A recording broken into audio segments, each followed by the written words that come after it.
Hi, and thank you for listening to this presentation. My name is Kaylee Woodard, and I'll be presenting our study today titled Exploring the Effects of Traditional and Expert-Derived Attentional Focus Cue Structures on Complex Skill Learning. I'd like to first thank my co-authors, Dr. Jeffrey Fairbrother and Logan Markwell, for their help with this study. So first, some background. As we know, prior research has demonstrated that external focus instructions tend to produce superior performance in learning compared to internal focus instructions. This effect has been commonly explained by the constrained action hypothesis, which states that directing attention externally or toward the effects of one's movements frees the motor system to self-organize and leads to effective performance. This effect has been demonstrated across a variety of tasks and populations. However, research in skilled performers has yielded distinct results. Skilled populations tend to excel under control conditions where they're not given a specific cue, and they also commonly report focusing on a variety of cues, including internal focus, external focus, and even abstract cues.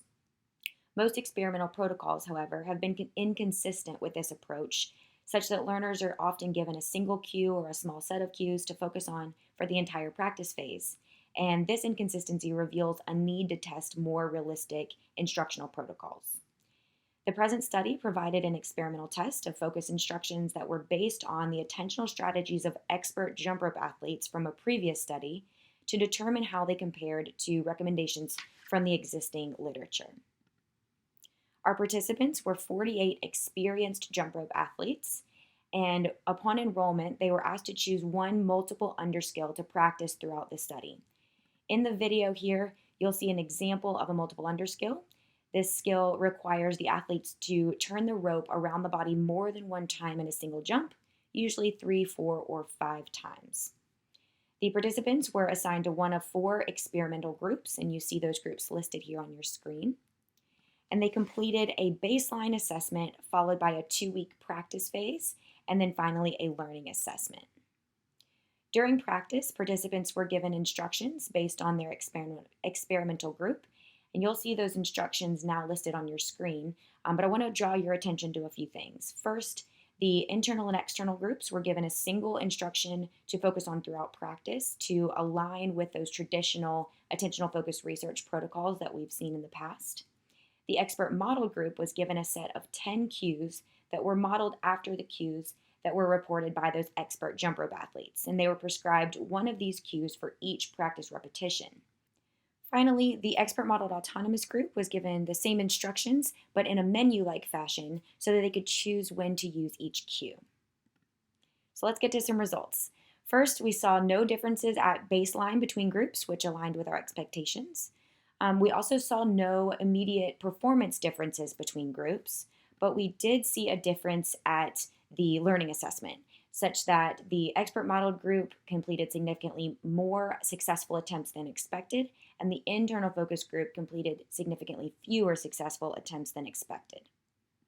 Survey results showed that nearly all participants reported focus cue adherence rates over 60%. They did, however, report experiencing distractions at practice that sometimes made focusing on their cues more difficult. Notably, some participants in the internal focus group reported occasional external focus and vice versa. And we also tracked the focus cue selections of the expert modeled autonomous participants, and we found that most of those participants only used between 1 and 6 of the 10 cues that were available at each practice. So what can we take from all of this? Contrary to expectations, the groups did not differ in immediate performance, and it's possible that even though they reported high levels of adherence, the spontaneous foci and occasional distractions may have contributed to this lack of performance difference. Although we didn't see that performance effect, we did see differences between groups on the learning test. And the most important finding here was that athletes tended to learn more effectively under the expert modeled focus instructions compared to the traditional internal or external instructions.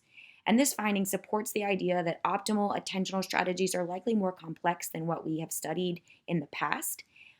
It may be that the learning advantages of the expert modeled group were at least partially due to increased variability in skill experiences. That is, this group experienced their skills from a variety of attentional perspectives, and according to the perspectives of Schmidt and Guadagnoli and Lee, these varied experiences could have contributed to learning advantages. Interestingly, the benefits of the expert modeled cue structure were eliminated when participants were given autonomy.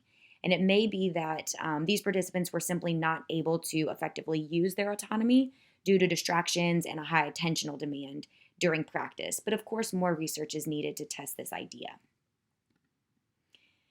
So, taken together, these findings highlight the complex nature of attentional focus strategies, showing that simplistic internal focus cues can be detrimental, but well rounded multiple cue strategies can lead to learning advantages.